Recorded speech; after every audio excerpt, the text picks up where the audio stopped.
Hello guys, আসসালামু আলাইকুম। আজকে আমার দাদা 50তম বার্থডে, এই জন্য আমরা একটা পুডিং বানিয়েছি। এটার উপরে হলো 3টা কালার, এই যে ব্রাউন আর একটু এই যে মানুষ কালার আর একটা হলো গ্রিন কালার। চলুন আমাদের সাথে আসুন, এই জন্য আমরা হলো বার্থডেটা সেলিব্রেট করবো। বার্থডে থেকে যে জানার যে তোমার বার্থডে করবে, এখন আমি জানো। হ্যাপি বার্থডে দাদা, হ্যাপি বার্থডে। আসো করে কেন আসো তুমি দেখো। তুমি মাঝখানে বসো। হ্যাপি বার্থডে দাদা, হ্যাপি বার্থডে দাদা, হ্যাপি বার্থডে দাদা। দেখাওয়া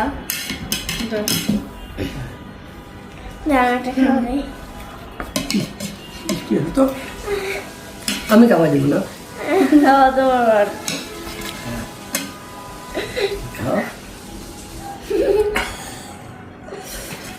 লাভি একটু খাও।